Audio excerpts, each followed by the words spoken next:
NEET के इम्तिहान में सिर्फ और सिर्फ काबिलियत देखी जाती है। अब जिन बच्चों ने इम्तिहान में नंबर हासिल किए, नंबर के बुनियाद पे एडमिशन लिया, आज उन्हें सिर्फ इस बात की सजा मिलेगी कि उनका मजहब जो है अलग है। ये ना कानून इस बात की इजाजत देती है, ना हमारा आईन इस बात की इजाजत देती है, ना यूनिवर्सिटी की अपनी पॉलिसी। अगर आप चाहते हो कि मजहब के बुनियाद पे सीटों का बंटवारा हो, एक तो जो हुकूमत से ग्रांट इन एड लिया जाता है वो ग्रांट इन एड लेना बंद कर दीजिए।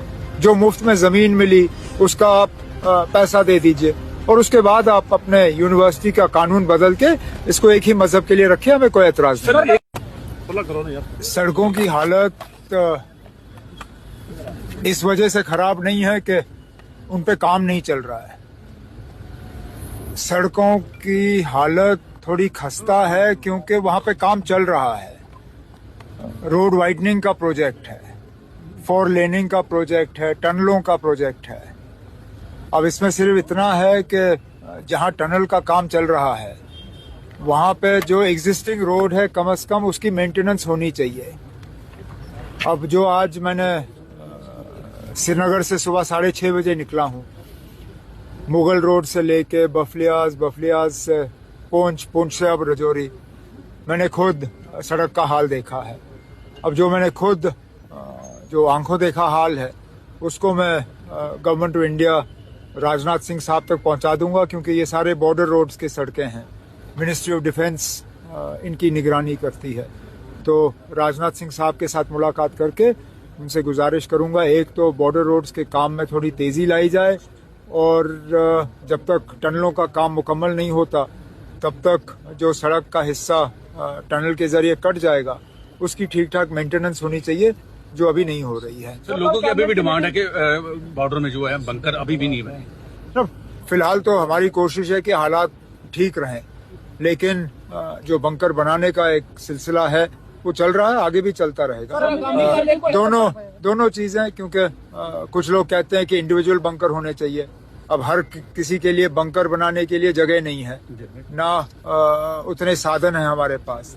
तो जहां हो सकता है वहां इंडिविजुअल बंकर और जहां मुमकिन नहीं हुआ वहां कम्युनिटी बंकर जो है वो बनाए जाएंगे। सर, मेडिकल कॉलेज में एमबीबीएस की सीटों को लेकर जो विवाद चल रहा है, क्या कहना है सर? किस वाले मेडिकल कॉलेज में? जो मेडिकल कॉलेज, तो उसके बारे में कहने की जरूरत ही क्या है ना। जब उन्होंने यूनिवर्सिटी में मेडिकल कॉलेज बनाने का फैसला किया, ये जानते हुए किया कि मजहब के बुनियाद पे सीटों का बंटवारा नहीं हो सकता। उन्होंने नीट के इम्तिहान को जो है उसको मंजूरी दी। नीट के इम्तिहान में सिर्फ और सिर्फ काबिलियत देखी जाती है। अब जिन बच्चों ने इम्तिहान में नंबर हासिल किए, नंबर के बुनियाद पे एडमिशन लिया, आज उन्हें सिर्फ इस बात की सजा मिलेगी कि उनका मजहब जो है अलग है। ये ना कानून इस बात की इजाजत देती है, ना हमारा आईन इस बात की इजाजत देती है, ना यूनिवर्सिटी की अपनी पॉलिसी। अगर आप चाहते हो कि मजहब के बुनियाद पे सीटों का बंटवारा हो, एक तो जो हुकूमत से ग्रांट इन एड लिया जाता है वो ग्रांट इन एड लेना बंद कर दीजिए। जो मुफ्त में जमीन मिली उसका आप पैसा दे दीजिए और उसके बाद आप अपने यूनिवर्सिटी का कानून बदल के इसको एक ही मजहब के लिए रखिए। हमें कोई एतराज नहीं। एक सहाफी का मकान उठाया गया, उसकी कार्रवाई जारी है। अब ये मैंने पिछले दिनों श्रीनगर में भी कहा, ये हमारे हाथों नहीं हुआ है जी।